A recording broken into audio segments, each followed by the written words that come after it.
Welcome back, pod people, to a brand new episode of Cinema D'Amore.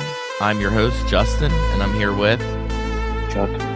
And we're talking about Over the Garden Wall, which was a Cartoon Network miniseries in 2014, which recently just came out on Blu-ray, and me and Chuck came to the conclusion that it was chosen because it came out on Blu-ray. Long live physical media. It's a short show, I guess I should say. A short miniseries. The runtime of all the episodes combined is still under the 2-hour mark. So I didn't feel bad recommending more or less a television show. It's shorter than some of the movies that we've done. That's for sure. It's still longer than some movies we've done. It is. We've done some short ones. It is. We have had some incredibly short movies. We should do an episode one day that's just like an 8-minute short film or something. Like our whole episode is just based on that. See how long we can get it going. Probably not very long at all. Yeah, this is something that 2014, maybe I wasn't watching Cartoon Network. I'm not really aware of it until maybe within the last 5 years or so. I've started seeing things for the show, and I remember specifically I get emails and stuff from Mondo because of their posters and stuff, and they started advertising these pumpkin people, and I'm like, I don't know what the hell these pumpkin people are, but they're pretty cool. They're from the show. I think the final straw was, before I even bought this, was that I was watching an interview with Elijah Wood, who was really talking this up as being one of his favorite projects that he's worked on. He's this and Lord of the Rings. It's the only things he's proud of. It's the only thing he's proud of. Maybe The Good Son. I don't know. I think he always likes to bring up that he's in Back to the Future Part 2 and blows people's minds. I did see something recently where he was, because of Ready or Not 2, he's being interviewed at the same time as Sarah Michelle Gellar, and they brought up him being in Back to the Future 2. She's like, I love Back to the Future 2. Where the hell are you in Back to the Future 2? I don't remember seeing you. He's like, I'm the kid at the 80s cafe. And he's got wearing a weird goofy hat. He's got such a good memory of it too. He remembers the name of the game and all that stuff. I'm like, I can't retain it. I can't retain it. That's why I'm not an actor, I guess. But yeah, you have to be like Brando. You're like, tape my lines onto someone's chest. Yeah, I'll just read them. Did you read the book before you came? No, I didn't do any research. I don't know what my character is. Sir, you were supposed to be in shape. Oh, fuck. Well, I'm fat, so sorry. Yeah, figure it out. Figure it out. I'm pretty sure it's going to be one of the greatest movies of all time anyways, so let's just get through it. Yeah, this is animated, if you didn't pick up on that from it being on Cartoon Network. I guess let's get into it. I guess it's sort of it's obviously a fantasy, and it's kind of told like a grim fantasy tale. We talked about it yesterday a little bit in person. I do see Chuck in person about every 6 months, and he was saying more or less that it's the quintessential Halloween watch, and I agree, because it has that perfect mood for it. It does take place on Halloween, but throughout the whole thing, it just has this perfect creepy aesthetic that makes me think of all kind of things. The animation reminds me a lot of the 90s animation we grew up with, but then it has a lot of older techniques that they pull off. There's a zoom that I notice that makes me think of some of the behind the scenes stuff I saw when they were doing Snow White, how they were layering between different animated panels, and they were moving the panels at the same time that they're moving the camera, so it makes the effect of you're going through the woods. So they did a lot of classic techniques in this too. Yeah, the backgrounds all look hand painted, where they're made to look more like they're hand drawn and then animated, but they're made to look like they're old fashioned paintings, kind of like you said, Snow White, Pinocchio style. Like they don't look like they're just animated on cells. It looks like they're animating over actual paintings, like an oil painting. Definitely has a lot of that, like that 40s cartoon, like Betty Boop, Mhm. Felix the Cat, the old original like Mickey Mouse cartoons and stuff like that with some of the animation styles. Yeah, I do like the it. It does pull. It's not said where it's supposed to be set on purpose because of what the way it kind of turns into a twist at the end. Because it's like a weird, vague. Everyone there is American. They all have American accents. Well, not all of them. A few of them are British, but it's never like established like it could be vaguely European. There's some stuff that's definitely American. Like it's just a mishmash of a lot of different styles and types of animation and art forms from history leading up to when this was made and incorporates them all pretty well. Like nothing feels out of place. There's never a thing that feels like, oh, that one thing felt dated or didn't feel like it made sense with the rest of it. Like there's randomly talking animals and no one questions that. There's a school for animals. And it's like, yeah, sure, that fits in.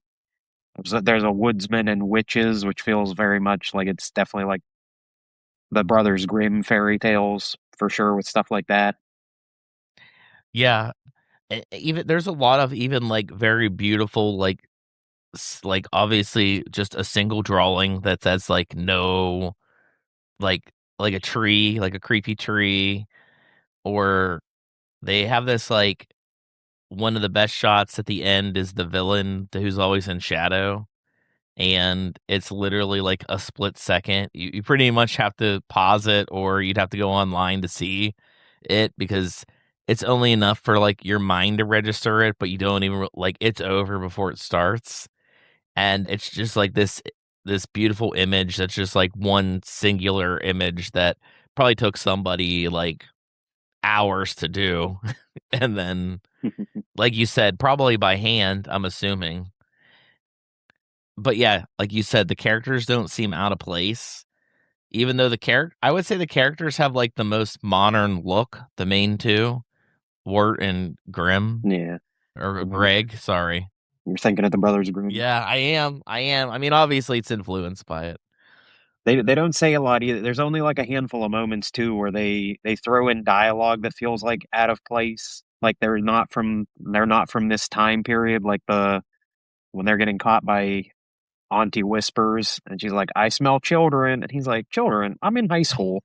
It's like it just feels like for the setting, like no one would say they're in high school Like, yeah, like he would or even like be in a being in high like school. yeah, that's not a thing when they're in, a vague like 18th century time period. I'm like, I don't think most people even went to a thing called high school. They probably went to school for like a couple years and then it's like, get in the farm. You're on the farm now. You gotta help your dad work. No one goes to high school. So they throw in things here and there that lead up to it that like make you like looking back on it after you get to the end. And it's like, oh, that makes sense why he like references things that don't seem like they'd be in this time period or this setting. Yeah, I'm trying to think. I don't know. I probably would almost have to watch it again to pay attention to see like where the hints are earlier because like the Auntie Whispers episode, I think it's like 7 or something, so it's like closer to the end. It's closer to the end, yeah. Yeah. But yeah, like they don't really talk about anything in their personal lives. So that kind of helps like hide the time period that they're in. But yeah, it starts just these two brothers in the woods. They're already in the woods and trying to find their way out of the woods. And it does kind of have like a Legend of Zelda Lost Woods thing where it's just sort of like you can end up going in circles or going the wrong way and potentially never getting out of the woods. And yeah, the characters are interesting because you do have Wirt, who's Elijah Wood, and he obviously really stands out, and he's the protagonist. And you got his brother Greg, who I think's voiced by like an actual child. So like it really helps. Like add to that character. Like there's that moment where he trips and and I don't know, it's just so fucking funny where he it does have like the weirder like maybe SpongeBob-esque humor to that character, like but just specifically to him. Yeah, he's just very random with just things that he shouts and does. Yeah, he It's it fits because he's supposed to be a little kid, so it's like it's that they kind of play into that story of they're half brothers because the mother remarried his father or something like that. So he's like, it's one of those like you and your dad ruined my family's life when you came in. Like, that's what Wirt seems to think through this is oh, everything was fine until you came. yeah, actually, Chuck, that might be the earliest outside of the story, like their personal backstory that you get to hear. Yeah, Because it's about like 3 episodes in, you realize that they're like stepbrothers, but not like the fun stepbrothers, the movie Stepbrothers. But yeah, I feel like it's kind of probably what really makes this miniseries good is that it kind of does have like a timeless feel to it. And it definitely, I think, would work with adults and kids. Like it is one of those, like the kids will like the stupid little comments probably until they, and then it has that scary aesthetic. I think this is probably one of the scarier things that I've seen. Like I'm assuming it was like, for being a kids show, it does have like moments that I feel are creepier than you'd normally find in a kids show. Like the pumpkins in the second episode is definitely there is just something really creepy about them, and and it's like are the people made of pumpkins? Like I don't understand. And then they're like, no, we're obviously wearing pumpkins. And they're like, right, that makes a lot more sense than pumpkins talking. But then it does get really weird and awkward, like when the one person in a pumpkin's like, I think you're here too early. And like you at first you're like, what does that even mean? Like that you're too early? It's like, yeah, I don't think you should be here yet. And when they keep when they eventually have to like do all their chores and they're digging like they think they're digging their own graves and they find skeletons and they're like, "Oh god, this is where they've buried the bodies before." And then when you find out that that's how they do things, like once someone dies and turns into a skeleton, they get resurrected and unburied and then they put pumpkins on and that's how they live the rest of their life. So that's why the girl was telling him he's too early. It's like, "You're not dead yet. You shouldn't live here yet."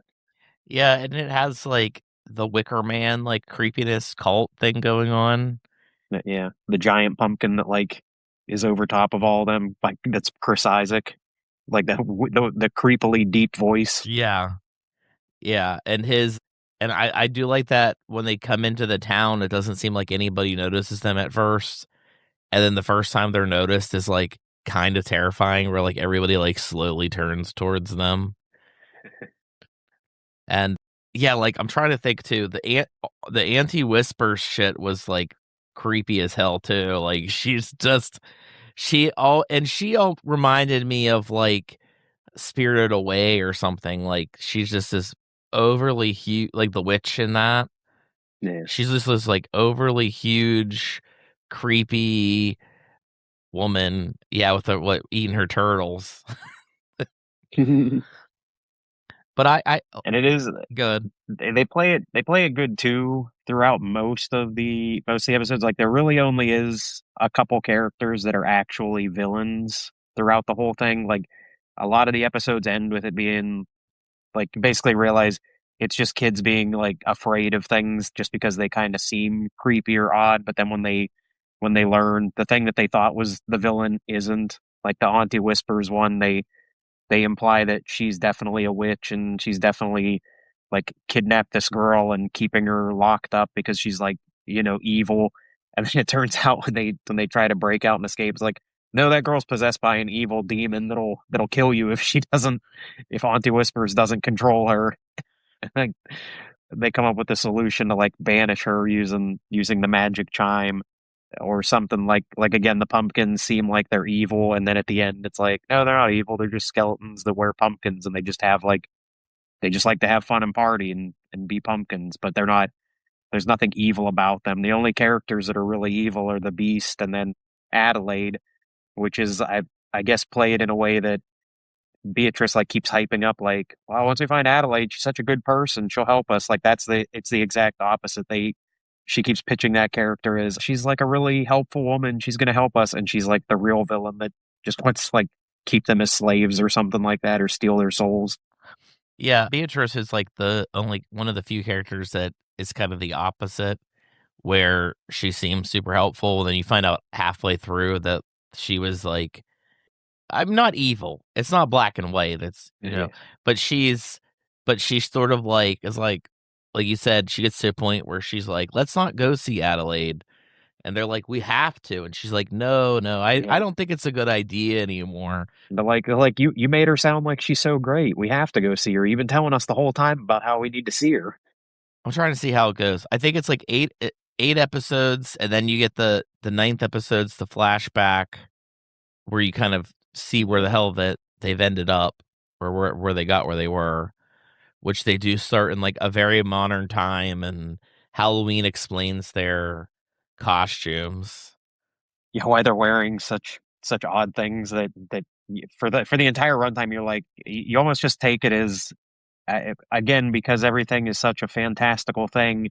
You can almost play it off as, oh, I guess that's just how some people dress in this fantastical world. Like he's got like a gnome, Wirt has a gnome hat, and Greg's wearing a tea kettle on his head. And you're just like, and no one makes a big deal about it. Like no one in this world says like, you guys look ridiculous. So you're just like, I guess it's just how people dress here. Yeah, not a single person. Like, yeah, when you see him, he has like his gnome hat was like a Santa hat that he like trimmed the shit Yeah, off of. and his cape was like from a from a Union soldier Civil War uniform, Yeah, like he found in a trunk in his attic.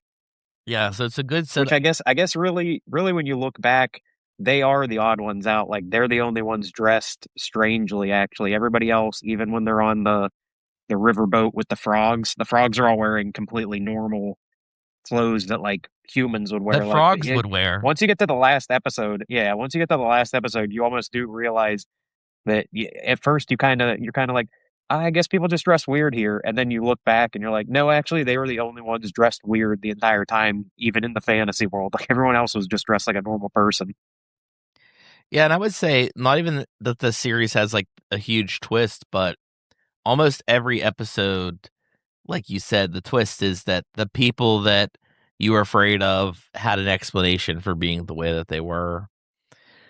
I I like the core characters. I like the woodsman that keeps coming up, and like you said, he generally just seems like he's going to be like a bad person until you understand what's going on with him. Beatrice the talking bird. I do like that scene too where Wirt wakes up in the tree with all the birds and he's like, Beatrice? They're like, you know Beatrice? Yeah, there's like 20 birds in there. Yeah, she just doesn't want to tell her whole There's family all that she got sort them of turned into birds. So you know they used to be people. yeah. And Come then on, have some dirt. the frog, which I don't know what name you want to give him. I mean, he's Jason Thunderberger. That's it's That's the that's his final name. that's the final name. It's his final name. That's one. It's the one he settles on. That is an entertaining running joke through the whole thing. Is just like that every time he references him, he has a completely different name. Yeah, he's like Dr. Cucumber. He's Wirt Jr., Greg Jr. He's George Washington. And they're like he's the president. Hmm. No, then he's Benjamin Franklin. Which that gives you a little bit more information about the time that they might be in if they know these people. Yeah. Yeah. Also, I guess it does tell you that like they're definitely some version of America. Like they're not like in Europe or something like that. They're supposed to be in like an Americana version. But yeah, Yeah, and there were really good. There's probably every episode has like good comedic moments too. Like I do really like what was his name? Jason, say his name. Jason Funderburker. Thunderburger, yeah.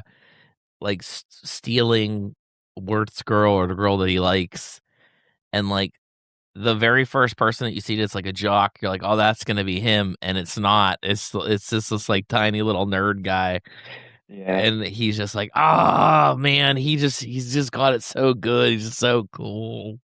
yeah. I get yeah. which I guess does again that we keep saying it, but that does play into the like I don't know, maybe Wirt has like just he's not good at reading people because again, like we said, all the villains in the rest of the show, he sees them all as villains immediately, but they all turn out to for the most part be like good people. And it's like it's the opposite. He's like reading the situation of he can't take a hint that that girl actually likes him. Like Mhm, she mhm. definitely is like we're going to a party. You want to go? And he's like, oh, I wasn't invited. I guess I should just go somewhere else. And just like leaves. Like he can't ever figure anything out. And we keep seeing that she's clearly does not think Jason Funderburker is like she's not into him. Like he holds her hand and she's like, you can get your hand off my hand now. Like I don't want to do this anymore. Like you're being weird. And so he keeps reading every situation as like that that she must not be interested in him, must not want to talk to him when she clearly does. So it is very much that he has this I don't even say like warped worldview, but it's like he can't notice anything. He can't take a hint. Yeah, then there's even an episode with him and Beatrice where it's like he's a pushover and he just goes all in on it, like, "Fine, I'm a pushover. I just do whatever they tell me to do." And then I think that then it has, like, a really good comedic ending with to that one where she's like, "You're not a pushover." And Greg's like, "Come on, let's do this." And he's like, "Alright." And she's like, "God damn it." I like I think maybe 4. I think episode 4's that's how I'm just looking at the titles, just trying to figure out where the hell things are. That's kinda where you get the introduction to the beast who's, like, in the background and in the shadows, like, he reminds me of, like, the villain from Samurai Jack almost.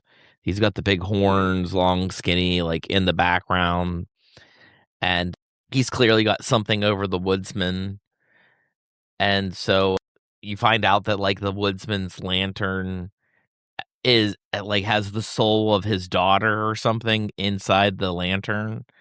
So, like, that's why he's harvesting what how's it described? People? Souls? Yeah. From the trees to make oil. Yeah, to make oil to keep them alive. And then as we get towards the end and we kind of figure out what the hell's going on, we realize that that lantern's actually just there to keep the beast alive. It's the beast's soul that's in there. And and I guess everything's kind of like just an allegory for their life because what we see at the end of the I think the ninth episode is that like it ends with them kind of drowning, like they end up in water, knocked out, and so that's where like this whole final thing ends when they like confront the beast and everything works out. They're they're awake again. They Yeah. survive, and it's sort of like I guess I'm reading it as a purgatory, I guess, because I thought they were going to be dead. I was starting picking up that they were dead. I guess basically since like the skeleton episode and the woods thing just felt like that's kind of what you get when you get like afterlife stories. You get kind of like a vague hell, and but being that they came back too, because like episode 9 they could have drowned at the end and they could be dead, you know. Then the Yeah. finale's like we got them, they're alive. I do love there's another great the one thing that kept making me laugh when they get to the last couple episodes in episode 9 when they go back to being in like the modern world where they're at and the cops that are like always there on like their radio Mhm. it's like hey don't run it's Halloween I'm just kidding you can do whatever you want Mhm, mhm. like they show up in the cemetery where they're all hanging out hey what are you guys doing some sort of satanic ritual you can't do that nah I'm just kidding it's Halloween you can do what you want like Yeah. he just keeps doing that every time he's like he makes it sound like it's a serious thing. But, yeah, then they climb on top of the wall to, like, get he's like, hey, you kids gotta get down from there. It's Halloween, but you gotta get off that wall." And then they go over the other side, he's like, "Oh, I didn't mean that way." Yeah. Like, that yeah, that kept cracking me up every time they kept dealing with the cops in that one. But, yeah, it's like, yeah, I guess you can look at it any way you want kind of, 'cause it's like, yeah, I don't know if it's supposed to be necessarily a purgatory It's or they did just go to like an alternate world, because they do give you that reveal at the very end that seemingly all of the people that they interacted with are real. They made sure that you didn't think that that it was all like a dream. Mhm. They will, I think he wanted to make sure that you didn't think it was one of those endings where you just say, "Oh, it was just all a dream," while they were knocked out, because it goes back and it shows you pretty much every character they interacted with the show, and they're all like having a happy life. Like the Woodsman's Mhm. daughter comes back to him, like she must have been under some sort of spell that the beast had. She returns. We see Beatrice's whole family, and they're all back to being humans. I do like a, come on, eat your dirt. Quit calling it dirt. She's like, oh, what are you gonna do? Turn us all into birds again? Yeah, yeah, that was good. Just eat your dirt. So yeah, I do like that. I think my favorite episode though is, yeah, I guess it's episode 8. I think it's the one where almost, I guess, like they have like, it feels like it would be a dream in a dream, because it's where Greg goes up to like some sort of heaven Mhm. with all the characters. Definitely, I think that one has like the most animation style from like the really old, almost original silent cartoons. It Mhm. does a lot of does the circle where it's just focusing your attention on one specific thing instead of taking up the whole screen. The Does a cloud lot of like man thing. yeah, everything's like a lot more of like the rubber hose animation style in that episode when they're up there. Yeah, I mean, like, yeah, it's a great looking it's a great looking miniseries. It's a great little story. I I would All the songs are pretty good. the songs are good. The Songs are creepy fun. piano stuff at the end of every episode was pretty good. I don't know if you wanna call it the score, it's not much of a song. It just is Yeah, like a little creepy piano ditty. But yeah, I'd highly recommend it. I agree with Chuck, though. Chuck ended up saying that he bought the Blu-ray because the ads on Hulu and stuff are crazy. Like, yeah, just buy it. Buy it now. It just came out. I think it's like $18 or something now. It's probably just gonna go cheaper, so yeah, do it. yeah. Definitely worth having. Like you said at the beginning, you got to have that physical media because it could just disappear. It They could take absolutely it off a could. streaming service at any moment, I was even like especially with its Cartoon Network and Warner Brothers with what they've been doing with like HBO Max and I don't know the different mergers they've made. Their animation seems to be one place where they're cutting back access to a lot of it if it wasn't popular enough or wasn't didn't do well enough for them. They're just like, we're just gonna delete that. You don't need to watch just that. delete it. They just deleted a whole Yep. show. Yeah, that's like I have some of the old school Looney Tunes Blu-rays, and there was a one that came like, they keep coming out with them, and the one was, like, Looney Tunes: The Complete Series, and I'm like, "What the hell is this? Why is it so cheap?" And then I realized it was, like, the modern Looney Tunes that they did that they canceled that I never watched, but I'm also, like, looking at the cover, like, it looks indistinguishable from the older ones, like, you couldn't tell if it was old or new by looking at it. But yeah, that's a good example. I do think this is something that I probably will watch around Halloween. Like, I definitely see this being like it's a very digestible holiday thing to watch, especially because it's episodic. You could stretch it out over, 10 nights if you wanted to or less. Yeah. Like you said you watched this a couple episodes a night. I should have, but I binged the whole thing one night. Could do either or. I would recommend one a night. Stretch it out and really think about those individual episodes. Because like I got to the point where like even in this episode, I'm just like, I'm just looking at episode titles to try to help me remember where the hell that we were and things like, but yeah, like some of them are awesome. I like really love that frog episode too on the steamboat. Like that was great. And then what's his face, Yeah. Dr. Cucumber or whatever, becoming like their leader more or less. And that's another good one where like they did the joke of like they used the coat and had like the tall frog, and when they had him singing and playing, what instrument was he playing? Like the Bassoon. bassoon, and the coat. It's like a clarinet, right? Yeah, the thing fell off of him, revealed them, and they were like gonna attack them, and then whoever their leader was like, "Now that sounds pretty No, you good. gotta Let them the continue." Yeah, which that's definitely, like I said, they reference a lot of old animation, and that 100% is. It feels like it has to be a reference to Michigan J. Frog from the Warner Brothers cartoon. Where the guy has the frog that does the tap dance routine, but he always does it when no one's looking, and just makes the guy seem like he's insane. There's a lot. Yeah, I do like the little. It doesn't even feel like there's episodes that are filler.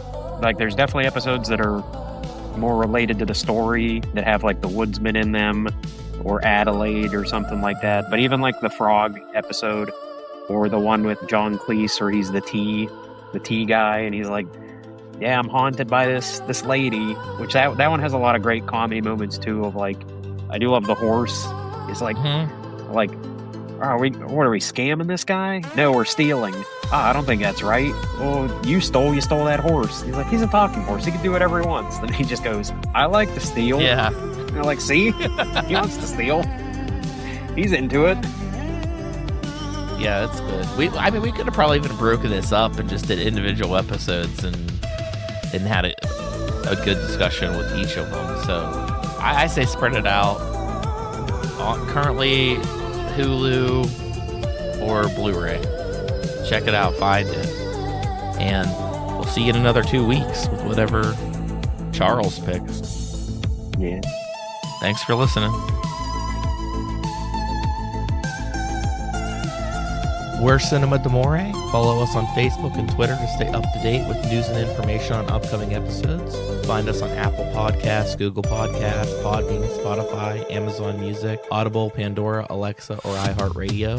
It would be greatly appreciated if you subscribe to our podcast on your platform of choice. We also appreciate feedback, so rate us, review us, and let us know what you think.